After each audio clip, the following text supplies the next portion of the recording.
Jadi nggak perlu suruh maju lagi, karena tempatnya di sendiri. Ya, diempatkan, woi maju di belakang. Ya, ini Bang Ical, sehat. Bismillahirrahmanirrahim. Assalamualaikum warahmatullahi wabarakatuh. Waalaikumsalam warahmatullahi wabarakatuh. Alhamdulillahirabbil alamin. Wassalatu wassalamu ala Rasulillah wa la haula wa la quwwata illa billahil aliyyil azim. Subhanaka la ilma lana illa ma 'allamtana innaka antal alimul hakim. Rabbi shrah li sadri wa yassir li amri wahlul 'uqdatam min lisani yafqahu qawli, amma ba'du.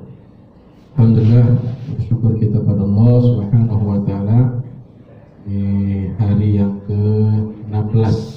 Alhamdulillah. Tidak terasa ya. Berarti 14 hari lagi kita lebaran. Ya. Udah beli baju baru, THR udah dapat kan? Iya. Baik, pas mau bersyukur. Langsung ringah nih. THR dapat, gajian dapat. Insyaallah. Bersyukur pada Allah hari ini kita berada di ruang ini. Qadarullah memang tempat dipakai, kita pakai. Dan kebetulan alhamdulillah hari ini ya, sudah kita kenal, beliau adalah Dr. Ahmad Syarwat LCMA yang pada kesempatan siang hari ini alhamdulillah beliau akan menyampaikan materi yang kelihatannya akan lebih banyak diskusi ya. Ya, saya sih yakin sudah siapin pertanyaan, yaitu tentang wajibkah kita bermazhab. Ya kan? Kalau ditanya Asrul mazhabnya apa? Syafi'i. Ya. Kalau ditanya siapa mazhabnya apa? Syafi'i. Ya kan? Rata-rata kan gitu. Apakah kita harus bermazhab dalam mempraktekkan ibadah kita sehari-hari? Nah, insya Allah bersama guru kita akan ditupas.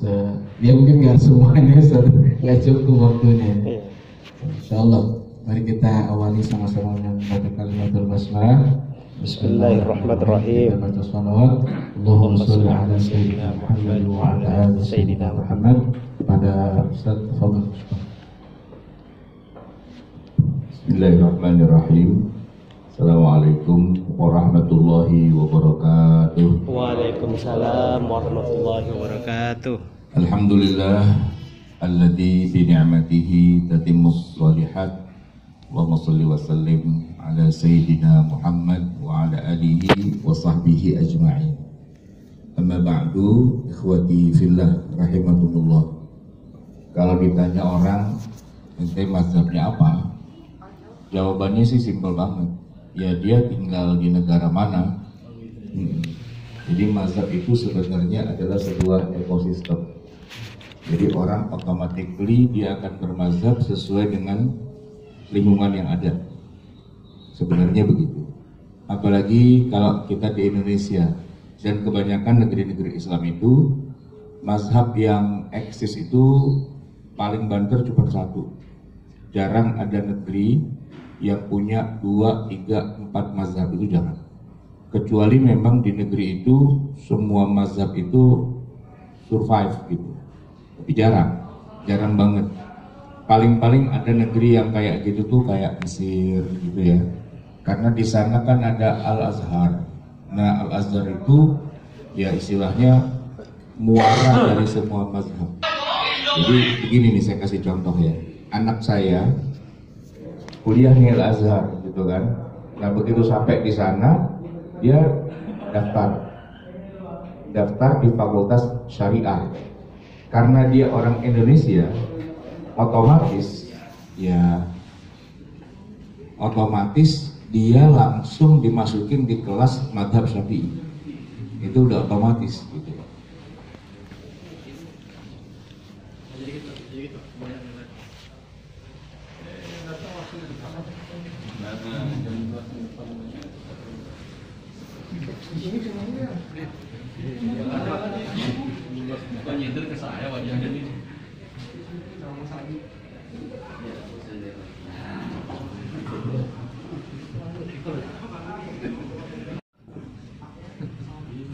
Jadi dia tidak bisa milih. Saya dari Indonesia, mazhab saya tuh misalnya yang lain gitu, enggak. Sudah otomatis, karena memang di dunia Islam itu sudah ada petanya. Ada ekosistemnya, ini Syafi'i, ini Maliki, ini Hambali dan sebagainya. Nah, seandainya anak saya itu asalnya dari India gitu, atau Pakistan, atau Bangladesh, atau Turki gitu ya. Nah, itu memang komunitasnya di sana adalah mazhabnya Hanafi. Jadi kalau dia ke Mesir kuliah, otomatis ditaruh di mazhab kelasnya Hanafi. Begitu juga kalau misalnya dia dari Afrika Utara. Kan Afrika Utara itu Aljazair, Maroko, Tunisia, Libya, itu semua ekosistem orang-orang di situ rata-rata mazhabnya memang Maliki. Jadi kalau dia ke Mesir di Al-Azhar, dia tanya, "Enta min fين?"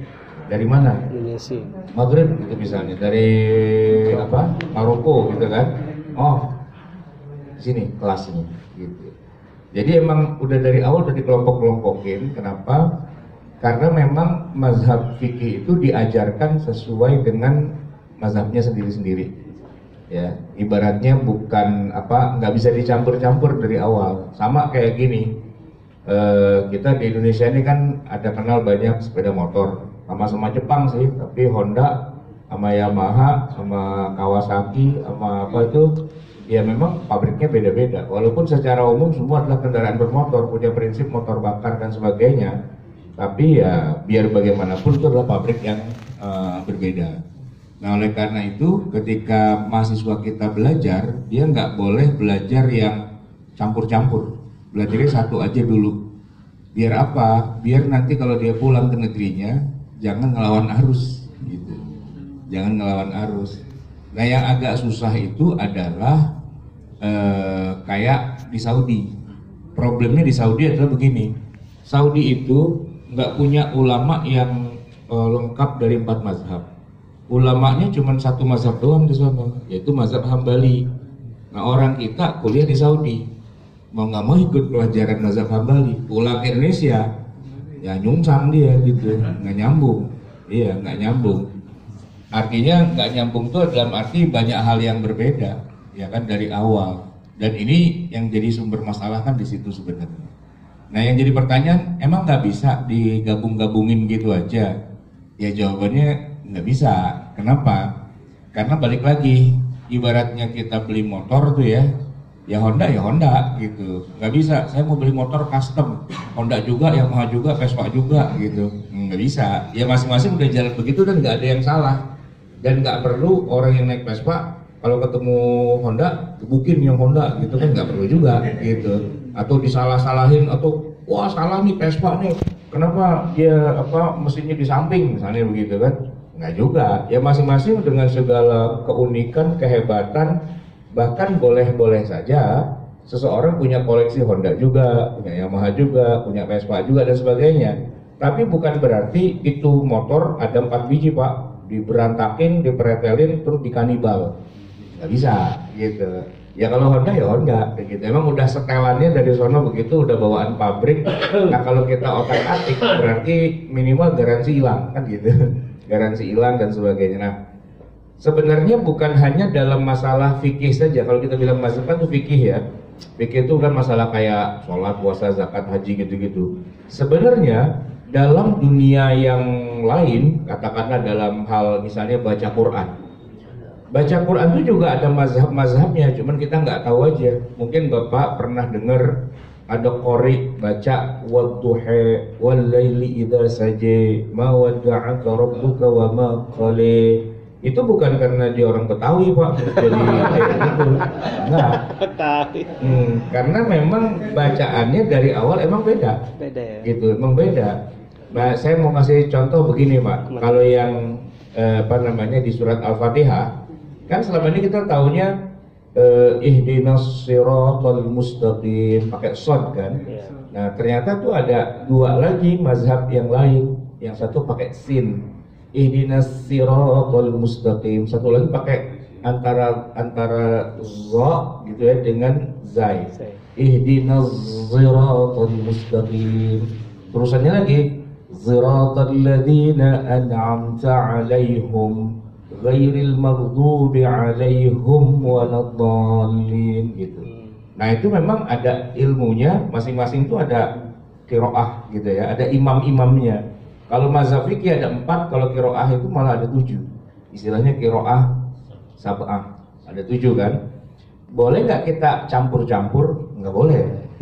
Nggak boleh. Jadi kalau misalnya kita ngimamin ya baca satu aja, jangan dicampur-campur, kecuali lagi demonstrasi ya kan. Misalnya suasananya ini para ahli qiraah semua, ya coba lagi ujian gitu ya, coba baca dengan 7 qiraat yang berbeda, bisa diulang-ulang. Tapi kalau jamaah yang umum nanti puyeng dia, ya puyeng. Ya soalnya bukan apa-apa, nanti dikoreksi sama jamaah gitu. Kan imam baca siratal ladzina an'amta 'alaihim, makmum bilang subhanallah, gitu. Makmum subhanallah merasa imam salah, padahal imam gak salah. Cuman dia baca mazhab qiraat yang berbeda. Nah pertanyaannya kan gini, kenapa Al-Quran itu datangnya dari Allah tapi bacanya beda-beda?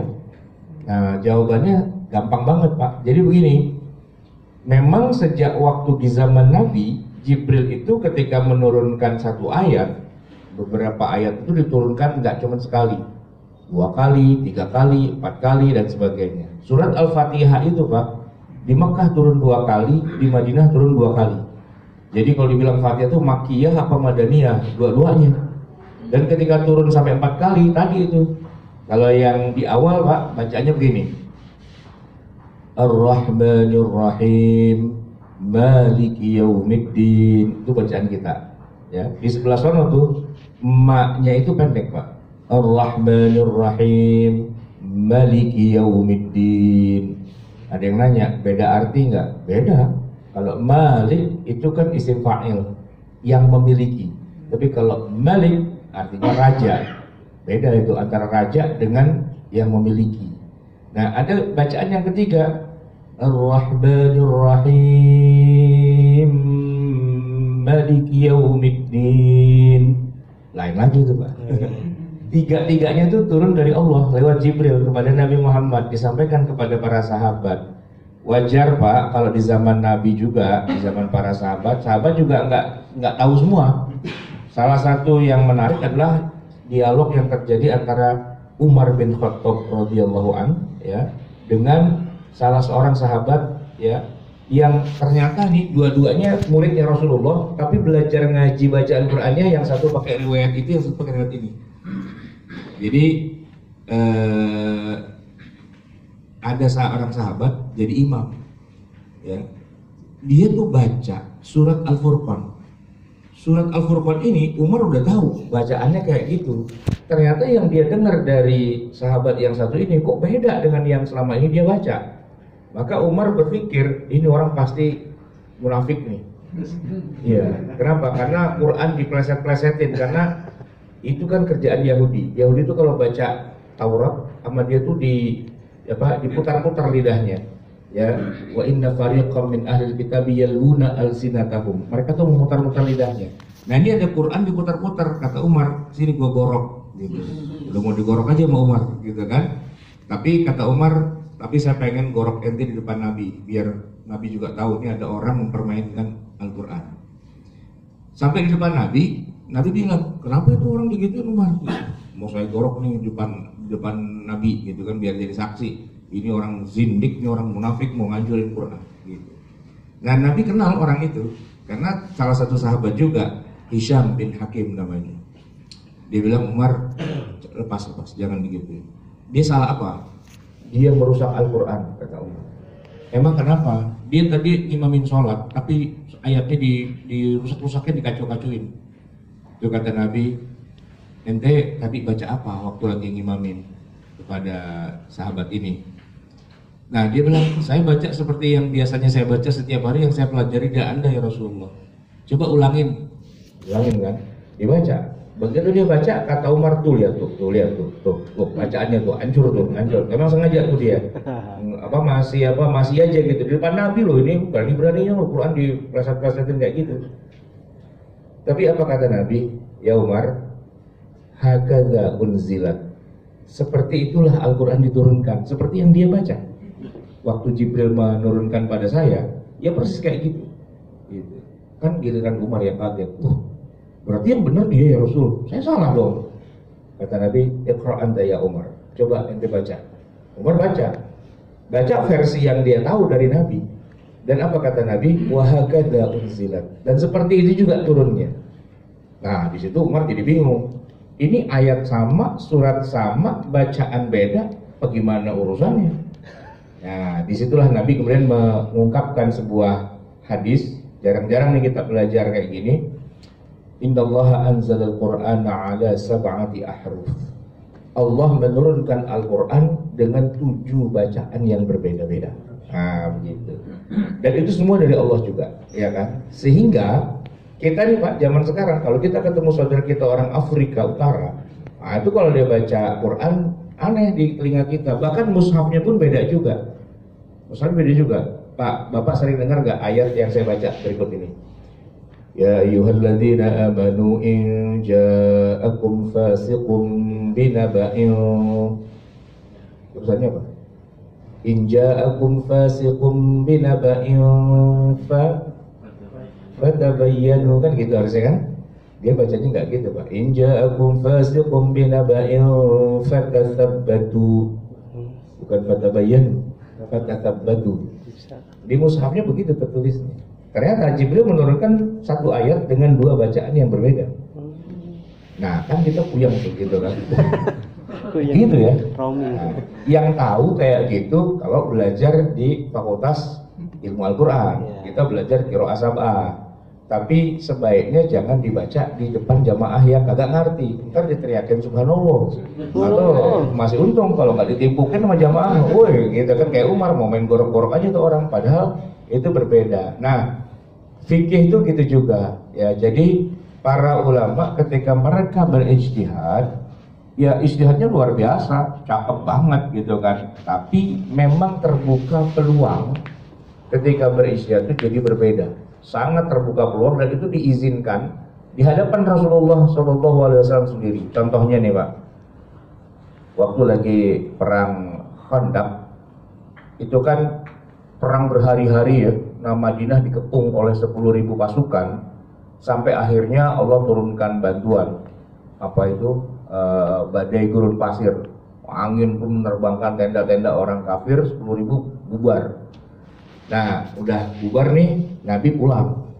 Belum sampai Nabi duduk istirahat, tiba-tiba Jibril datang. Siapa yang suruh ente pulang? Gitu kata Jibril. Ya, udah bubar, musuh udah pulang, ya, kita pulang dah gitu. Belum, kata Jibril. Para malaikat di bawah komando saya, semuanya belum ada yang pulang. Perang belum selesai. Nabi bingung, bukannya udah pada bubar tuh? Iya, pasukannya bubar, tapi provokatornya belum kita kerjain, belum kita habisin. Emang siapa provokatornya? Yahudi Bani Quraidah, agak jauh sedikit dari Madinah. Sekarang juga kata Jibril, berangkat ke sana. Nabi nggak jadi pulang Pak, langsung lagi pakai baju besinya, pedangnya semua dibawa, kumpulin lagi pasukan. Pasukan udah pada pulang tuh Pak, ada yang udah ngasuh, ada yang udah ya ketemu bininya apa segala macam kan gitu. Tiba-tiba dipanggil, pada kumpul. Kumpul, ada apa ya Rasul? Kata Jibril, kita suruh terusin perang, belum selesai. No, Bani Quraidah itu belum kita habisin gitu. Kata sahabat, siap ya Rasul, tapi gini, ini udah tanggung banget nih, matahari udah menjelang terbenam. Kita belum pada sholat asar. Gimana kalau kita asar dulu, baru kita berangkat? Kata Nabi, enggak boleh. La tusalliyanna al-'asr. Jangan ada yang sholat asar illa fi Bani Quraidah, kecuali kalau udah sampai di sono. Ya karena Nabi yang bilang begitu, udah pada berangkat, belum sholat asar tuh Pak. Cuma ternyata perkampungan Yahudi Bani Quraidah tuh lumayan jauh, dimana mereka terpaksa juga harus berhenti dulu untuk minumin onta apa segala macam gitu kan. Nah pada saat mereka berhenti di sebuah sumur, mereka bilang, nah mumpung lagi pada berhenti nih, kita sholat dulu gitu ya kan. Soalnya matahari udah tenggelam, masa kita jihad kagak sholat gitu. Cuman kata yang satu bilang, ente nggak denger tadi Nabi bilang apa? Jangan ada yang sholat asar kecuali di sono. Perkampungan Bani Quraidah. Biar kata sampai sono Isya, tetap kita sholat asarnya di sono, sesuai dengan perintah dari Nabi. Nah dia berantem tuh, ya kan, berdebat, akhirnya yang sholat, yang enggak gitu loh. Udah kan perang. Itu Pak, perang Bani Quraidah itu 600 orang Yahudi disembelih itu semua tuh. ya disembelih karena mereka berkhianat gitu kan. Tapi urusan itu gampang. Yang belum selesai ini urusan sholat asar yang benar di mana? Di tempat berhenti minum atau di Bani Quraidah itu ada dua kelompok itu. Lalu mereka ketika kembali nanya sama Nabi, yang benar yang mana ya Rasul? Gitu kan? Ternyata Nabi bilang begini, siapa di antara kalian yang sholat asarnya di perjalanan? Saya Rasul. Kalian benar? Wah langsung Allahu Akbar, takbir, yang benar kita. Lu pada lu katanya asar isya mana gitu kan. Nah terus yang pada sholat asarnya udah sampai sono udah isya tuh, mereka ditanya mana siapa yang sholatnya di sana? Saya ya Rasul saya. Itu juga benar. Wah dia bilang oh kan benar gitu kan. Tapi mereka mikir terus yang salah yang mana? Kagak ada yang salah, dua-duanya benar. Wah begitu. Nah itu di hadapan Nabi langsung, artinya masing-masing berijtihad dan ijtihadnya dibenarkan oleh Nabi. Kenapa? Karena memang mereka orang yang layak atau sudah memenuhi syarat untuk boleh berijtihad dengan dalilnya. Istilahnya ibaratnya begini Pak, dia itu memang dokter spesialis kandungan. Gak cuma bayi nyungsang, itu gampang, bisa dibelek gitu kan. Karena dia adalah dokter kandungan kan, bisa dibelek gitu. Anak saya Pak yang waktu mau lahir tuh agak susah, soalnya ternyata lehernya terbelit tali pusat, itu 2 kali putaran gitu. Itu kalau pakai dukun beranak udah lewat itu, ya kan? Tapi karena ditangani oleh dokter SPOK ya istilahnya ya, SPOK kan ya? SPOK apa SPOG sih? SPOG ya? SPOK apa? Bahasa Indonesia. SPOG ya? Ah, nyebut aja salah gitu. Tapi dia pakar gitu kan. Dia bilang nih Pak, nih anak bapak terbelit tali pusat nih, gitu, nggak bisa keluar. Pantesan emaknya udah ngeden-ngeden nggak keluar-keluar juga gitu kan. Dia kejirat itu. Terus gimana dok gitu? Ah gampang, udah kita sesar aja gitu. Tanda tangan Pak, sih tanda tangan. Benar 5 menit selesai itu. Pakarnya ya kan, gitu.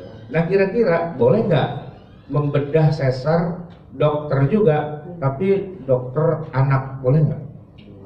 Nggak boleh. Dokter THT nggak boleh Pak, ya kan? Dokter kulit, apalagi ya kan? Dokter gigi nggak boleh. Dokter loh padahal. Tapi kalau bukan bidangnya, bukan faknya, nggak boleh. Itu aja dokter SPOG itu kalau mau bedah sesar harus didampingi 2 dokter yang lain. Ada yang tahu nggak? Anestesi. Satu lagi dokter anak. Iya, itu harus bertiga itu. Masing-masing dengan ininya, dengan disiplinnya masing-masing. Kalau emang dia pakarnya, oke. Kalau enggak, ya nggak boleh, gitu kan? Karena ini bukan sesuatu yang simple gitu. Sama Pak, menerbangkan pesawat terbang itu gitu juga. Dia pilot gitu. Kita nggak bisa bilang, pilot kagak jalan-jalan, sini gua bisa begitu Pak. Enak aja. Biarpun dia pilot beneran Pak, mantan pilot, itu nggak bisa tiba-tiba main mikir gitu. Apalagi nggak punya pendidikan tentang penerbangan. Cuman main PS mulu, tiba-tiba saya kalau pakai simulasi di PS bisa tuh katanya, ya beda lah, gitu kan. Jadi kan masalah tidak sesimpel yang kita kira Ferguson kan gitu ya. Nggak sesimpel itu. Nah oleh karena itu maka urusan ijtihad ya kan serahkan pada ahlinya. Nah kalau di zaman Nabi itu beberapa sahabat memang dia sudah diakui oleh Nabi. Ente kalau ijtihad udah benar. Ente kalau walaupun hasilnya beda, tapi kan Nabi benar, jalannya udah benar, hasilnya beda, it's okay, nggak ada masalah. Nah, tapi nggak semua sahabat kayak gitu, beberapa sahabat aja yang kayak gitu. Kenapa? Karena sahabat itu selain dia memang punya, katakanlah fadilah keutamaan, mereka tuh memahami Islam tuh dari A sampai Z itu dapat semua. Saya kasih contoh nih Pak ya, Pak. Kalau di zaman Nabi kan nggak ada sholat tarawih berjamaah di masjid Pak. Adanya cuma 3 kali, ya kan? 3 kali doang. Malam keempat udah nggak ada. Itu kalau orang-orang kita zaman sekarang, ya berarti kita tarawih ya 3 malam aja. Kan sesuai dengan zaman Nabi, ya kan? Dan itu buktinya benar Pak. Ramenya masjid tarawih itu cuma malam pertama, kedua, ketiga. Sesuai dengan hadis Nabi gitu kan? Iya. 3 malam doang, malam keempat mana udah tahu di mana gitu kan, ada yang di mall, ada yang di jalanan, ada yang di mana-mana. Karena dia cuma melihat secara zahirnya gitu, ya kan? Nah kalau para sahabat, apalagi kayak model-model Abu Bakar, Umar dan sebagainya, dia kan hidup bersama Rasulullah. Jadi dia tahu alasannya kenapa pada malam keempat Nabi itu nggak keluar Udah asik tuh 3 malam jamaah di masjid, orang makin banyak. Begitu malam keempat Nabi nggak keluar. Nah disitulah kemudian Nabi kasih tahu, fa inni khasyitu an tuftarada alaikum, saya takut diwajibkan pada kalian. Artinya sholat tarawih berjamaah disyariatkan, tapi untuk sementara kita tiarap dulu, jangan sampai ketahuan sama Jibril dan sebagainya gitu kan. Ya maksudnya jangan istilahnya jangan nantangin lah gitu ya kan. Kan nggak enak Pak, udah asik-asik sholat tarawih gitu, tiba-tiba Jibril turun, wajib ya, ribet itu Pak, bilang enggaknya nggak enak, itu susah kan gitu. Jadi nggak usah pakai nantang dah gitu, bubar, udah nggak ada tuh sholat jamaah sampai Nabi wafat 9 tahun kemudian. Nah baru di zaman Khalifah Umar, kan mereka mikirnya gini, kan Nabi menghentikan sholat tarawih itu karena takut diwajibkan. Sekarang Nabi udah wafat. Dan nggak mungkin Jibril turun. Masa kita lagi tarawih tiba-tiba Jibril turun, woi wajib woi. Ya, Nabi dong kita berarti kan dapat wahyu dari Jibril gitu kan. Jibril nggak mungkin turun. Nah disitulah mereka kemudian mengambil kesimpulan. Ya berarti kita kembali lagi sesuai dengan yang ada di zaman Nabi, kita jamaah lagi. Tidak ada satupun sahabat yang menolak hal itu. Semua melakukan sholat tarawih bukan cuma 3 malam, tapi 30 malam gitu. Nah itu kan begitulah yang namanya ijtihad, lengkap gitu, bukan cuma lihat apa adanya terus begitulah kesimpulannya, enggak.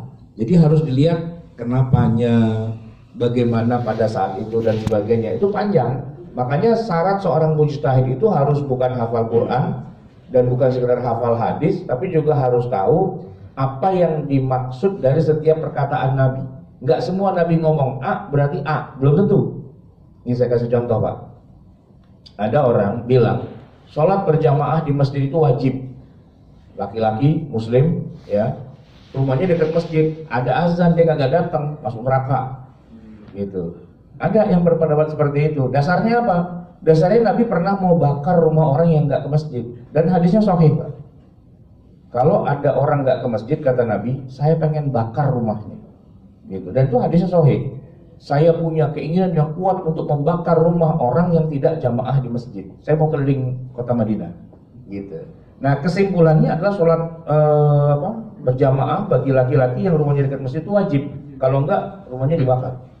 Nah tapi ternyata para ulama sepakat bahwa berjamaah di masjid 5 waktu hukumnya bukan wajib.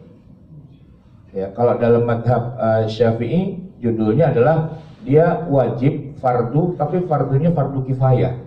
Kayak sholat jenazah, minimal udah ada yang jamaah, gua kagak ikut kagak apa-apa. Ya cuman resiko tanggung sendiri ya kan. Pahala 27 hilang, dapatnya cuman ya turun 1 digit 2,7. Ya kalau 1 kesian 2,7 dah gitu kan. Turun 1 digit gitu. Hanafi dan Maliki mengatakan itu hukumnya sunnah muakkadah gitu. Ya kan? Jadi nggak ada yang bilang wajib gitu hukumnya. Cuman kalau hadisnya kenapa kayaknya mau dibakar? Ya jawabannya simple. Gini Pak, walaupun Nabi ngomongnya mau bakar, ternyata tidak ada satupun rumah di Madinah yang dibakar.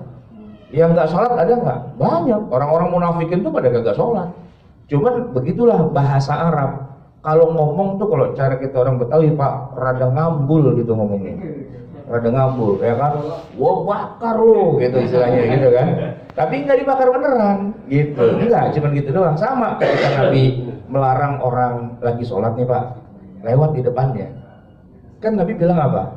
Mendingan dia tunggu aja orang itu sampai selesai sholat, walaupun nunggunya 40 tahun. Itu Nabi bilang begitu. Coba deh, emang ada orang sholat 40 tahun? Lagian bego banget, ngapain sholat situ? Lewat belakangnya aja kan, susah banget sih gitu kan ya. Tapi kan itu bahasa, namanya bahasa kadang-kadang suka nggak sesuai gitu kan. Terus yang sholat gitu juga Bang, jangan bolehkan ada orang lewat di depan Anda kalau Anda sholat. Kata Nabi, falyadra'hu, suruh cegah. Kalaupun dia ngelawan juga, pengen lewat juga, falyuqatilhu, perangi dia, bunuh. Ya, Nabi pakai bilang bunuh kan. Ini kalau yang nggak tahu ceritanya kan, tiap dia mau ke masjid dia ngasah golok dulu. Ininya bingung, masih lama nih Idul Adha, Lebaran Haji, udah bawa golok aja. Kali ntar ada yang lewat kan tinggal bacok doang gitu. Kan nggak begitu cara memahami hadis gitu kan. Nah maka para sahabat itu kalau memahami hadis tuh tahu banget latar belakangnya, tahu banget kejadiannya, dan satu hadis dengan hadis yang lain kadang-kadang tuh saling bertentangan. Dan mereka tahu ketika Nabi bilang ini nggak boleh dan ini boleh tuh dalam konteks apa. Nah penjelasannya itu kan panjang, ya kan? Nah kalau model-model sahabat yang kelas-kelas atas kayak Abu Bakar, Umar, Utsman, Ali dan sebagainya, mereka paham, gitu. Makanya mereka jadi Amirul Mukminin karena ngerti. Nah kalau sahabat yang baru tumben masuk Islam gitu, Nabi udah meninggal nih 2 hari lagi, dia baru Islam. Ya dia kan nggak tahu cerita, ya kan? Nah maka dia cuman nggak bisa menganalisa, dia cuma lihat apa adanya aja.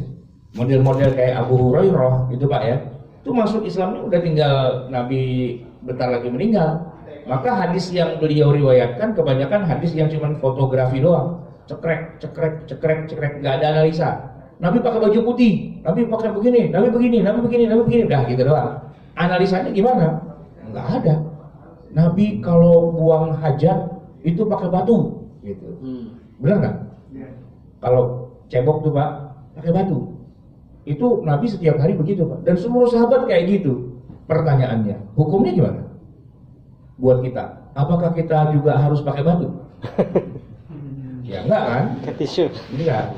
Yang enggak pakai tisu juga pakai air kan sebenarnya.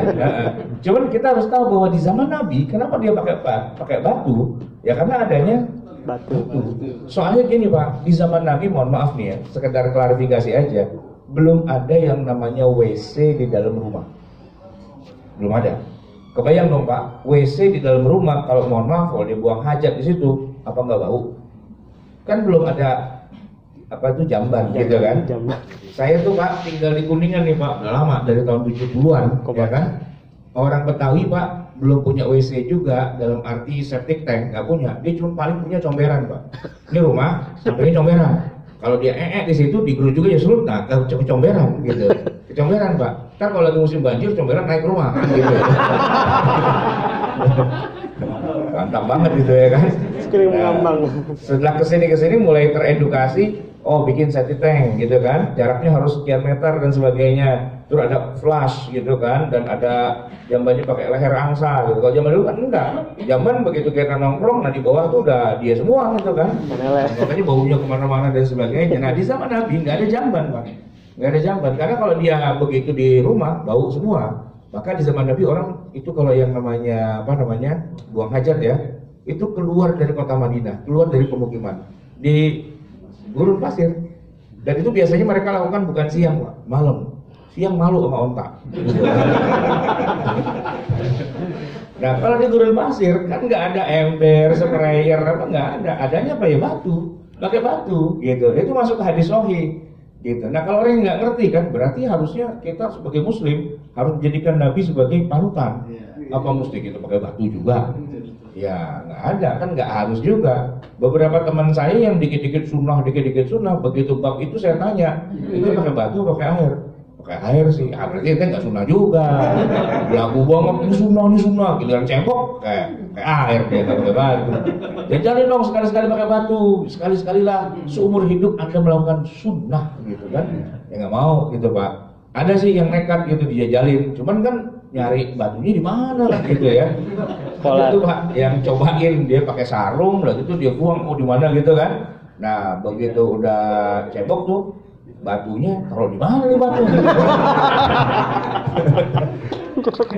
Udah gitu Pak, problem satu lagi Pak, begitu udah selesai pulang, jalannya rada ngegang gitu kan. Orang biasa pakai air tiba-tiba pakai batu. Nah kan kita harus lihat konteks di zaman Nabi itu kayak gimana. Hadisnya sahih, tapi bagaimana menarik kesimpulan hukumnya itu kan nggak sesimpel itu gitu kan. Nah disitulah pentingnya orang-orang yang pakar di bidang hadis, pakar di bidang sirah nabawiyah, pakar di bidang hukum. Nah semua itulah yang kita sebut sebagai mujtahid.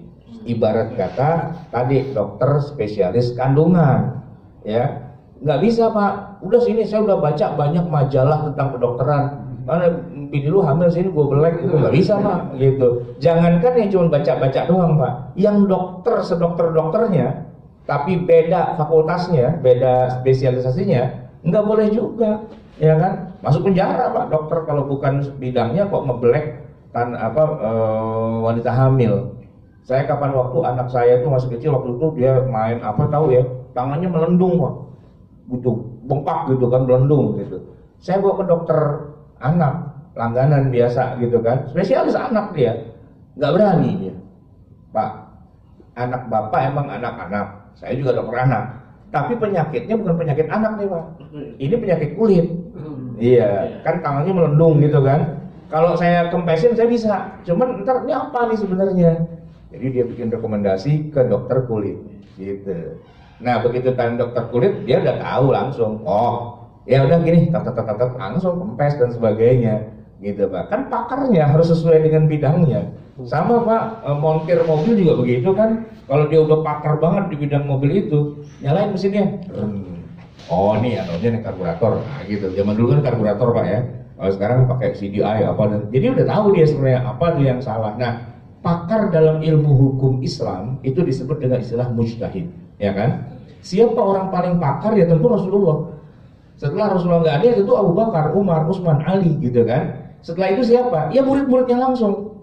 Nah, salah satu di antaranya adalah pakar yang di zaman Nabi sudah wafat, para sahabat senior sudah wafat, tapi sahabat junior menjadi ulama besar. Salah satunya Pak ya, di Madinah namanya Ibnu Umar, Abdullah bin Umar, anaknya Umar bin Khattab. Dia sahabat, seorang sahabat Nabi.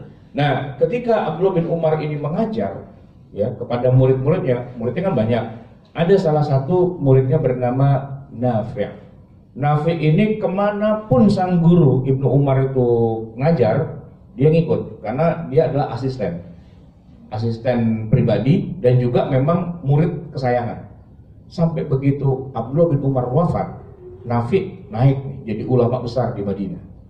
Nah, sampailah satu zaman di mana Nafi' punya murid banyak gitu kan. Salah satu muridnya namanya Malik. Itulah yang namanya Imam Malik. Imam Malik rahimahullah. Gurunya Nafi', gurunya Abdullah bin Umar, gurunya Nabi Muhammad sallallahu alaihi wasallam. Nah, kita punya 4 itu Pak, ya kan? Ada Abu Hanifah, ada Malik, ada Syafi'i. Siapa Syafi'i? Syafi'i adalah muridnya Malik, gitu. Murid tersayangnya, murid kebanggaannya. Terus ada Imam Abu Hanifah, ada Imam Ahmad bin Hambal. Ahmad bin Hambal muridnya Syafi'i. Jadi mereka tuh murid langsung kepada Nabi. Hidupnya di zaman-zaman abad pertama, abad kedua Hijriah. Yang kita sebut dengan 4 mazhab, sebenarnya mereka adalah zaman salaf. Kalau dibilang, yuk kita kembali ke zaman salafuna soleh, ya 4 mazhab itu salafuna solehnya, gitu. Nah, jadi kalau kita bilang, itu mazhabnya apa? Syafi'i, bangga kita. Kenapa? Itu orang salaf loh itu, ya. Khairul quruni qarni kata Nabi. Zaman paling baiklah zamanku, di mana Nabi dan para sahabat hidup. Tsummal ladzina yalunahum, setelah itu satu generasi berikutnya, setelah itu satu lagi generasi berikutnya. Generasi ketiga itulah 4 mazhab itu adanya di situ. Nah, masing-masing itu pakar-pakar semua. Dan kalau mereka mengatakan ini hukumnya wajib, ini sunnah, ini apa dan sebagainya, wah dalilnya mentereng banget itu Pak. Walaupun antara satu dengan yang lain kadang-kadang tidak sama. Saya kasih contoh yang simpel aja Pak ya. Masalah baca surat Al-Fatihah di dalam sholat. Itu kan semua sepakat wajib setiap rakaat, baik imam ataupun makmum. Tapi begini Pak, ada sebuah hadis bunyinya begini. Man kana lahu imam, fa qira'atul imami lahu qira'ah. Siapa orang yang sholat berjamaah di belakang imam, maka bacaan imam itu mengcover bacaan makmum. Jadi makmum nggak usah baca, itu di cover sama imam. Saya kasih contoh Pak. Kita datang nggak masbuk sih, cuman imam udah baca surat yang pendek misalnya, faja'alahum ka'asfim ma'kul, Allahu Akbar. Kita baru datang Pak. Kita baca Fatihah apa kita langsung rukuk? Takbiratul ihram langsung rukuk kan? Baca nggak kita Al-Fatihah Pak? Enggak kan? Dapat nggak 1 rakaat? Kan dia nggak baca. Karena udah di cover sama imam, ya kan? Faqira'atul imami lahu qira'ah, gitu kan? Nah maka dalam madhab Hanafi dari awal makmum nggak usah baca Fatihah, baik imamnya baca jahr ataupun baca sir, makmum diem aja. Kenapa? Karena yang baca cukup 1 orang saja, yaitu imam. Paling nanti kalau imam bilang waladhdallin baru dibilang amin gitu doang, nggak usah baca Fatihah. Tapi itu kata Hanafi. Nah, kalau kata Syafi'i, enggak gitu. Makmum tetap wajib baca, kecuali kasusnya dia udah telat, baru dia dibacain sama imam. Tapi kalau imam Allahu Akbar, makmum di belakang Allahu Akbar, makmum wajib baca dengan syarat kalau imamnya bacanya sir. Ini barusan nih kita salat zuhur, saya nih imam, saya bacanya sir. Nah bapak-bapak wajib baca Fatihah masing-masing. Kalau Pak diem aja, sholatnya kagak sah. Kenapa? Karena sholat itu la sholata liman lam yaqra bi ummil kitab. Tidak sah sholat kalau nggak baca Al-Fatihah, kan gitu ya. Tapi kalau sholatnya maghrib, isya, subuh, sholat Jumat yang imamnya bacanya jahar, makmum tidak boleh baca sendiri. Kenapa? Ada ayatnya, fa idza quri'al Qur'an fastami'u lahu wa ansitu. Kalau imam lagi baca Quran, dengerin, perhatikan, bukan baca sendiri. Nah, tapi begitu imam udah selesai baca Fatihah, nah makmum kan baru ada kesempatan. Ya, dia bacalah Fatihah masing-masing. Waladhdallin, amin. Nah, makmum baca tuh Bismillahirrahmanirrahim, alhamdulillahirabbil alamin, arrahmanirrahim, maliki yaumiddin sampai waladhdallin, amin. Baru imam mulai lagi. Ini kalau imam yang ngerti nauin, dia kasih jeda, Pak. Waladhdallin, amin enggak langsung dihajar. Nah, kalau yang enggak tahu, waladhdallin, amin, Bismillahirrahmanirrahim, qul huwallahu ahad, Allahu samad. Nah, itu kan antara imam dengan makmum tabrakan tuh. Makmum lagi baca Fatihah, ya kan imamnya udah baca lagi begitu. Jadi jamaah sekalian, untuk jadi makmum saja tergantung mazhabnya apa. Kalau kata Hanafi, diam aja. Kalau kata Syafi'i, harus baca. Cuman kalau imam lagi baca keras, dengerin dulu, kalau udah baru baca, begitu. Nah itu jadi emang agak beda-beda penjelasannya. Masalahnya sekarang begini Pak, terakhir nih ya. Kita nih di Indonesia rata-rata, jam 1 ya. Kita ini rata-rata memang masing-masing kita belajar agamanya nggak sampai kepada perbandingan mazhab gitu. Antara satu mazhab yang satu dengan yang lain itu nggak ada ketahuan, nggak ada bedanya. Bahkan nggak belajar pakai mazhab sedikit pun juga. Kita tuh rata-rata sholat ngikut aja. Ada orang ya kita ke Mekah nih Pak, ada orang sholat tangannya di sini ikut begini ya kan. Ada orang sholat tangannya goyang-goyang ikut goyang-goyang. Dia nggak tahu rujukannya yang mana. Memang ada banyak, memang nggak ada yang salah sih. Coba kalau ditanya, lu tuh belajar yang mana sih sebenarnya? Nggak ada satupun yang dia pelajari, kecuali lihat aja semua gitu dengan berbagai macam variannya. Itu problem terbesarnya tuh di situ Pak. Sebenarnya kalau dari kecil dia ngaji, pakai kitab fikih, ya kan? Entah mulai dari yang paling simple dah, misalnya belajar fikih pakai kitab Safinatun Najah gitu, atau yang lebih simpel lagi Kasifatus saja penjelasannya, atau Matan Al-Ghaya wa Taqrib dan sebagainya gitu ya. Udah ada jenjangnya sih Pak. Nah itu insya Allah nggak jadi masalah, dalam arti udah aman karena emang dia belajar semua. Yang repot itu Pak, dia nggak belajar itu semua. Tiba-tiba dia kopas-kopas gitu aja Pak, kopas-kopas. Banyak nih Pak, kayak imam masjid tuh sekarang banyak yang kopas Pak. Dia nggak belajar secara ilmu qiraah.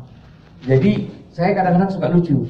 Dia di Indonesia, dia jadi imam. Masa tiba-tiba begitu Allahu Akbar langsung Alhamdulillahirabbil alamin. Lah, bismillahnya mana? Soalnya di Masjidil Haram nggak pakai bismillah. Itu kan Masjidil Haram. Mazhabnya beda lagi. Kalau kita ya di dalam mazhab Syafi'i ya kan, Bismillahirrahmanirrahim itu bagian dari surat Al-Fatihah dan dibaca dengan jahar. Gitu, dibaca dengan jahar. Nanti beda emang 4 mazhab. Kalau Hambali di Madinah tuh Pak, di Mekah wajib baca Fatihah, baca Bismillah. Cuman dibacanya sir. Itu salah satu imam di Masjid Nabawi itu Al-Hudayfi. Itu kalau dia ngimamin Pak, kedengeran tuh Bismillahnya, ya kan? Allahu Akbar. Bismillahirrahmanirrahim. Alhamdulillahirabbil alamin. Dia kedengeran dibaca. Yang benar yang itu sebenarnya. Nah, yang dengerin pakai MP3, yang nonton di YouTube nggak tahu ceritanya Pak. Pokoknya dikopas aja begitu kan. Kalau saya tanya, itu baca pakai qiraatnya siapa? Tahu, Sudais kali gitu. Sudais mah bukan imam qiraah, dia imam Masjidil Haram. Bacaan Quran itu ada mazhabnya, ya kan?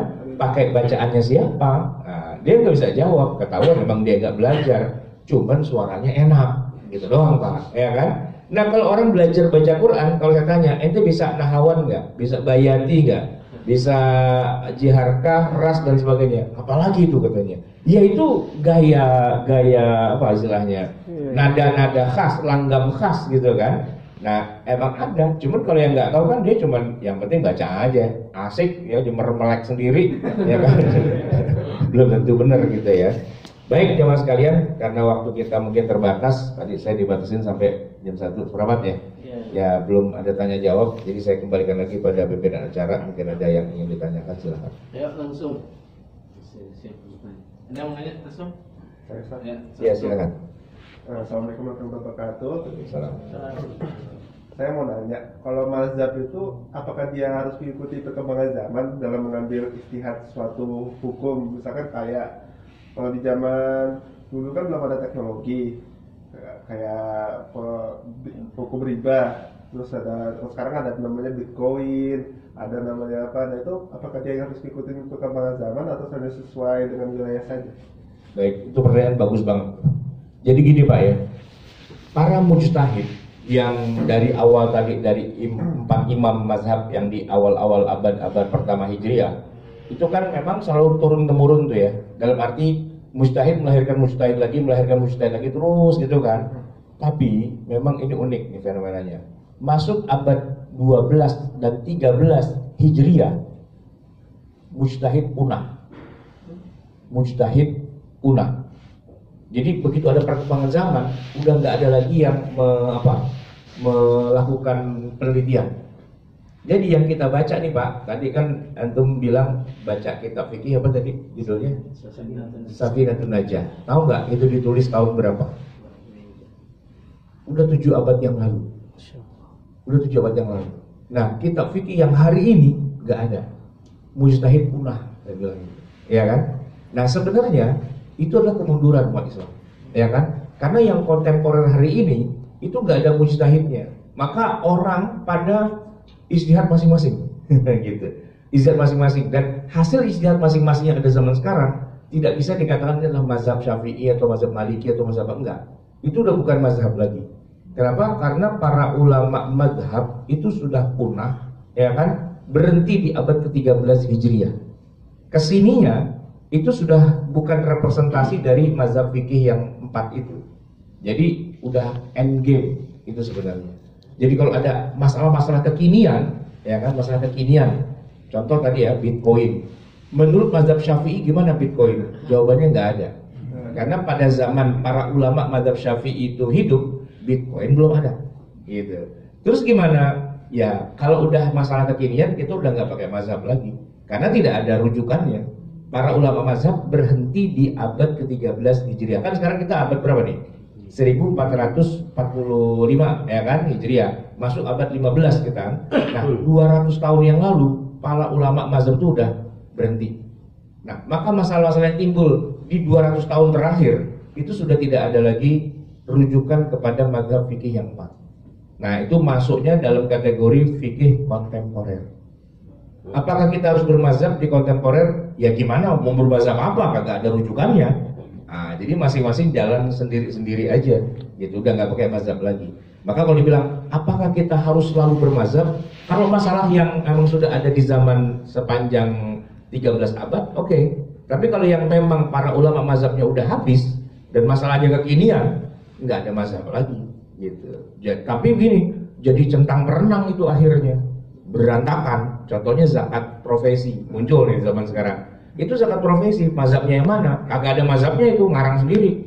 Dalam arti yang berijtihad sih ulama juga ya, tapi levelnya kalau tadi itu dokter kandungan, nah ini bukan, levelnya udah bukan dokter lagi Pak, di bawahnya mantri, tetangganya mantri gitu ya kan. Saya sering lihat tuh tetangga saya begini-begini, tangga itu dokter, bukan si mantri doang gitu. Tetangganya mantri, itu jauh banget tuh levelnya ke bawah. Nah yang kayak gitu kalau dia beristihad, antara istihadnya benar apa enggak, udah gelap gitu kan. Ya begitu, itu yang terjadi di zaman sekarang ini. Nah oleh karena itu, ke depannya itu memang harus ada pakar-pakar ilmu syariah yang bisa meraih lagi seperti levelnya mereka dulu gitu. Tapi memang begitulah, kita umat Islam itu kehilangan para mujtahid. Seperti yang Rasulullah katakan, Ya, umat Islam itu dicabut dari muka bumi dengan dimatikannya para ulama yang memang pakar di bidangnya. Sekarang bukan nggak ada ulama, Pak, tapi ulama-ulamaan aja gitu. Maksudnya kemampuan mereka sangat terbatas gitu, sangat terbatas. Dia jago kitab kuning, tapi kalau Bitcoin dia nggak ngerti. Pak. Nah, kalau di zaman Imam Syafi'i dia mempakar dengan segala bidang gitu. Jadi dia menguasain semua. Nah, kalau sekarang menguasain satu bidang tapi bidang lain nggak tahu. Nah, kan agak susah itu jadinya. Agak kita percaya enggak, benar nggak sih itu dia ngomong begitu gitu. Kayak masalah bank. Bank itu kan baru ada di 100-an tahun terakhir aja. Kalau ditanya hukum nabung di bank gimana hukumnya? Ada yang bilang haram, ada yang bilang enggak, ada yang darurat, ada yang mana dan sebagainya. Itu nggak mewakili satupun mazhab fikih gitu. Kenapa? Karena ketika para ulama fikih itu hidup, bank belum ada. Dan begitu bank muncul, nah kita masing-masing improvisasi. Kalau di ulama Mesir dari Al-Azhar, dari Darul Ifta, bank itu tidak ada yang riba, semuanya halal. Nah, ulama Saudi semua bank riba. Puyengnya adalah ulama Saudi adalah ketika Saudi booming minyak, duitnya banyak banget, dia bingung taruh di mana. Akhirnya dia bikin fatwa, boleh naruh di bank, tapi bunganya nggak boleh diambil karena bunganya haram. Cuman Saudi kan nggak punya bank waktu itu, ya kan? Tahun 70-an tuh Saudi belum ada bank, taruhlah di Swiss, gitu. Duitnya taruh di Swiss. Iya, di bank Swiss di Eropa gitu kan. Jadi mereka kalau butuh ambil. Dia nggak tahu bahwa duit segitu banyak tuh Pak berbunga. Tapi karena difatwakan bunganya haram, nggak ada yang berani ngambil, gitu kan? Nah, masalahnya begini Pak, bank itu kan perusahaan, dia harus juga ada semacam pengabdian masyarakat (CSR). Nah, yang ngajuin proposal itu Dewan Gereja Nasional Internasional. Dapat Pak, buat Kristen kan di Afrika, di Indonesia, di mana-mana. Itu selama sekian puluh tahun nggak ada yang tahu tuh bahwa bank itu nyalurkan CSR-nya ke Dewan Gereja, gitu kan. Sampai suatu hari ada majalah Al-Mujtama terbitan Kuwait itu bikin investigasi, kemana tuh uangnya, gitu. Bunga-bunganya orang Saudi yang dibilang haram kemana? Ternyata buat itu Kristen. Geger Pak, ulama di Mekah, di Madinah dan sebagainya. Akhirnya mereka bikin fatwa lagi. Sekarang bunganya wajib diambil. Gitu. Tapi bukan buat pribadi, buat memodali bikin sebuah bank besar yang buat dunia Islam namanya IDB, International Islamic Bank, ya kan? Nah itu IDB yang G4G lah gitu ininya. Nah kayak gitu. Jadi emang bank itu jadi masalah yang nggak selesai nih Pak di kalangan para ulama kita, karena ketika para ulama imam mazhab 4 udah pada wafat, ya kan, banknya belum ada. Sekarang begitu bank muncul, kitanya pada bego semua gitu. Maksudnya bukan bego, bukan pakar gitu kan. Jadi yang satu bilang bank haram gitu kan. Sampai beberapa pengajian, saya isi pengajian di beberapa bank Pak, itu pimpinannya kayak Ustaz Firman itu pada resign, haram katanya gitu, pada keluar gitu. Akhirnya pengajian bubar, nah orang pimpinannya keluar katanya bank haram gitu kan. Nah jadi yang satu bilang haram, yang satu bilang enggak, yang satu bilang darurat, yang satu bilang tergantung, kalau merugikan haram, kalau ini enggak, gitu lah. Kacau tuh urusannya, ya kan? Nah kalau dikaitkan dengan 4 mazhab nggak ada jawabannya. Jadi ya jawabannya ya tergantung analisa masing-masing lah tuh akhirnya gitu ya. Baik, itu satu pertanyaan agak panjang jawabannya. Ada mungkin tadi silakan. Bang Suhaib. Kembali Bang Suhaib. Iya. Baru pertama tadi kan terakhir Ustaz menyampaikan masalah tilawah ya. Quran itu iya. sebenarnya ada mazhabnya juga lah. Iya. Nah, pertanyaannya apabila tidak kan banyak orang tilawah termasuk saya sendiri gitu baca Quran, tapi nggak pernah tahu tuh yang tadi nggak pernah belajar ketemu guru yang ngajarin begitu. Iya. Itu apakah bacaannya jadi salah atau enggak? Itu satu. Yang kedua, apakah tadi kan udah sempat disebutkan juga ya bahwa karena sekarang mustahil sudah nggak ada gitu, mustahilnya banyak orang yang mengambil hukum gitu ya dengan kemampuan sendiri lah gitu, jadi bukan mustahil terbatas lah. Nah terus apakah betul jadi dinyatakan bahwa ya udah kalau gitu kita boleh nyampur gitu. Jadi ambil aja semuanya, nggak perlu bermazhab lah, yang penting yang sesuai dengan kondisi yang kita jalanin gitu. Jadi kadang-kadang kita pakai mazhab anu, kadang-kadang pakai mazhab ini gitu, sesuai dengan kondisi yang dihadapin. Itu Ustaz. Ya, kalau yang pertama tadi memang begini Pak, bagusnya ya. Kalau mau yang lebih tinggi lagi, kita ngaji belajar baca Quran itu sama guru yang memang sudah menguasai qiraah sama, ya kan? Jadi ada sanadnya gitu kan, bagus-bagusnya. Tapi memang jarang yang bisa kayak gitu. Setidak-tidaknya kita baca Quran udah nggak salah, udah lumayan lah gitu kan, ya kan? Udah yang lebih baik dan mendingan gitu kan, paling nggak gitu ya. Pahala pasti dapat gitu. Cuman kalau ada yang lebih pintar lagi ya kita tahu diri, ya kan? Ini baca Qurannya bagus nih, dia sanadnya langsung ke sini. Oh iya, itu maju dah gitu. Saya mah sanad kampung doang gitu misalnya kan. Nggak apa-apa, kita tawadu aja dalam begitu-begitu kan, santai gitu.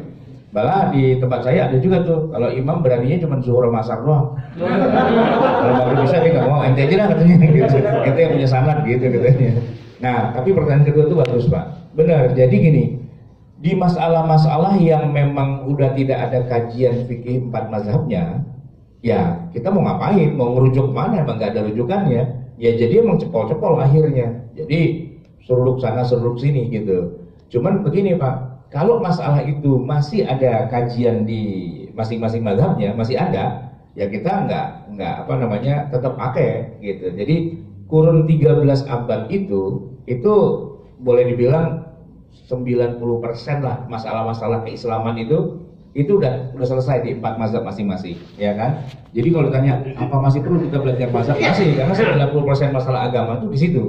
Nah, yang kontemporer itu kira-kira 10%. Nah, di situ ya kita nggak bisa bermazhab memang, orang nggak ada mazhabnya gitu kan. Di situ kita improvisasi, ya kan. Nah, kalau bagusnya gimana improvisasi? Bagusnya begini, orang yang kan masalahnya kekinian ya.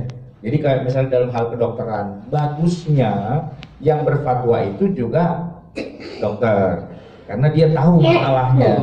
Jadi dia bukan cuma jago kitab kuning doang, tapi dia dokter juga gitu. Berfatwa dalam masalah ekonomi, dia pakar ekonomi juga, dia doktor dalam bidang ekonomi, dia pelaku pasar, dia pemain saham, dia ngerti itu semua gitu kan, tapi dia ngerti syariah gitu. Jadi ketika dia berfatwa, kagak ngambang gitu fatwanya, karena kadang-kadang suka kacau nih Pak.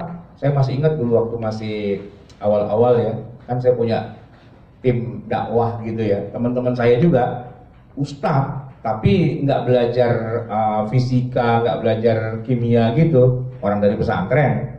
Dia bilang begini, zuharul fasadu fil barri wal bahri bima kasabat aydin nas.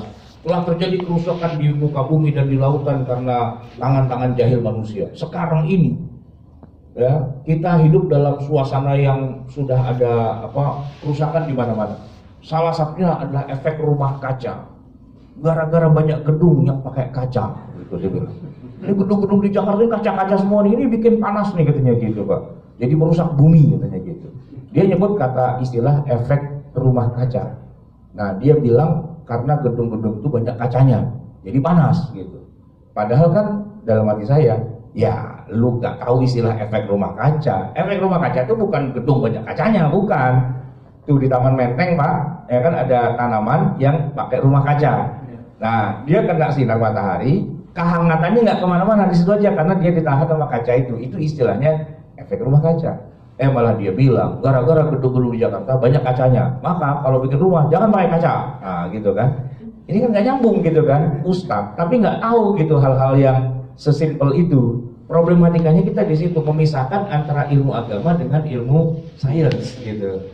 Nah banyak tuh Pak yang pada kayak gitu. Nah itu problem. Kalau ngaji sama kiai sama ustadz, kalau kitab kuning dia gape dah, semua dia tahu semua halamannya. Cuman mengaitkannya dengan realitas kehidupan, nah itu yang dia juga rada-rada gaptek, ya kan? Apalagi bikin pesantren Pak. Rata-rata ada nggak yang anaknya di pesantren? Ada kan? Tahu nggak? Rata-rata handphone itu Pak di pesantren haram, mengganggu. Wah, gitu kan? Mengganggu, ya kan?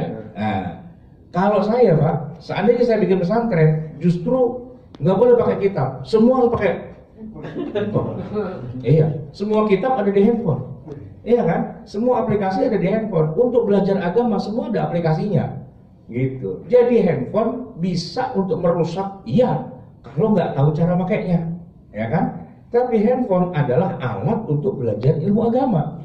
Sekarang ini Pak, saya nulis tafsir, nulis fikih 18 jilid dan sebagainya. Emang saya buka kitabnya kagak Pak. Enggak, mungkin kalau gede-gede malah saya buka-buka begitu kan, ntar berantakan gitu kan, nggak usah. Saya ngetik aja langsung, semuanya udah online, tinggal searching keluar, online kan. Artinya apa? Artinya harusnya para kiai, para ulama jangan gaptek, jangan dikit-dikit internet haram gitu, komputer haram. Saya masih ingat Pak, tahun 80-an, Bang Haji Roma Irama itu sinis banget sama yang namanya komputer. Lagunya ada tuh Pak, sampai komputer dijadikan Tuhan, yang bener aja. Masih ingat nggak? Masih ingat nggak? Ya kan?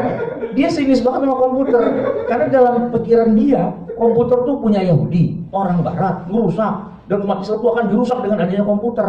Tapi itu tahun 80. Sekarang Pak, anak kita ada lagu itu, dia bingung lah. Merusak dari mana? Justru itu yang alat untuk kita bisa segala sesuatunya kan gitu. Nah itu Pak, saya masih memandang selama pesantren masih mengharamkan HP, ya berarti kita masih ketinggalan Pak di belakang. Harusnya HP itu adalah alat. Ini kan pengganti dari semua benda Pak. Dulu kita punya mesin faksimil, masih ingat nggak mesin faksimil? Kita punya pager, masih ingat nggak? Ya kita punya mesin scan semua itu terganti dengan HP. Fungsinya nih saya hitung-hitung lebih dari 50 fungsi ini. Cuman kan yang tahunya cuma TikTok doang kan gitu masalahnya kan. Gitu. Ya emang TikTok ya atau game atau apa itu memang merusak atau jarang nggak bermanfaat. Tapi kenapa pesannya nggak ngajarin yang bermanfaatnya? Biar mereka bisa mendalami dan sebagainya menggunakan ini semua secara positif. Kan harusnya begitu. Ya kan? Malah dibilang nggak boleh. Kalau ada yang ketahuan pegang HP suruh banting di depan teman-temannya. Ya kan berarti kampungan gitu loh, ya kan? Nah selama kiainya kampungan, muridnya kampungan juga. Dan ternyata begitu dia pulang ke rumah, HP mulu mainannya, kan gitu. Begitu libur, HP lagi. Nah harusnya kan nggak begitu. Kan ada, misalnya ada TikTok Pak. Ya gimana kiainya bilang, kalian bikin TikTok yang positif, yang isi kitab dan sebagainya masukin situ. Ngevlog pakai pakai YouTube misalnya. Isi pelajaran itu masuk ke YouTube semua. Saya nggak mau tahu, pokoknya besok harus diupload dan harus banyak yang followernya, kan gitu kan? Yang nilainya tinggi, yang followernya paling banyak. Nah begitu. Yang followernya banyak nggak usah bayar pesantren. Kenapa? Dari situ aja udah bisa dapat duit kan gitu. Kan harusnya begitu. Jadi biar biar melek dengan teknologi gitu, bukannya malah ketinggalan zaman, malah dimusuhin itu semua. Kan lucu. Nah, problematika kita itu adalah di situ, Pak. Jadi para agamawan itu agak sinis dengan teknologi, gitu kan? Nah, padahal permasalahan kita semua ada di dalam teknologi itu. Dan pertanyaannya semua dari situ semua munculnya. Itu sih, Pak. Cuman kan gimana ngomongnya ya sama kiai-kiai kayak gitu kan susah, gitu kan? Cuma saya pernah tuh, Pak, ada salah seorang dosen saya udah tua, udah 80 tahun, datang dari Madinah. Itu isi tasnya itu ada laptop, ada tablet, ada komputer semua gitu kan. Saya bilang, wah lain nih. Dia memang melek dengan komputer, dengan internet gitu kan setiap hari. Itu saya dicekokin gitu Pak tiap hari. Ente tuh jangan anti dengan begitu-begituan. Itu adalah positif banget, tinggal bagaimana cara pakainya gitu. Cukup udah Pak, udah sampai jam segini, kita tutup dengan doa ya. Bismillahirrahmanirrahim. Alhamdulillahirabbil alamin, hamdan yuwafi ni'amahu yukafi mazidah. Ya Rabbana lakal hamdu wa lakal syukru kama yanbaghi li jalali wajhika wa li 'azimi sultanik. Allahumma shalli wa sallim wa barik ala sayyidina Muhammadin wa ala ali sayyidina Muhammad. Rabbana zalamna anfusana wa illam taghfir lana wa tarhamna lanakunanna minal khasirin. Rabbana amanna bima anzalta wa taba'na ar-rasula faktubna ma'asy syahidin. Rabbana la tuzigh qulubana ba'da idh hadaytana wa hab lana min ladunka rahmatan innaka antal wahhab. Rabbana atina fid dunya hasanah wa fil akhirati hasanah wa qina adzabannar. Sallallahu alaihi wasallam Muhammadin wa ala alihi wasallam. Subhana rabbika rabbil izzati amma yasifun wa salamun alal mursalin. Walhamdulillahi rabbil alamin. Assalamualaikum warahmatullahi wabarakatuh. Waalaikumsalam warahmatullahi wabarakatuh. Sama dokter ya. Sorry.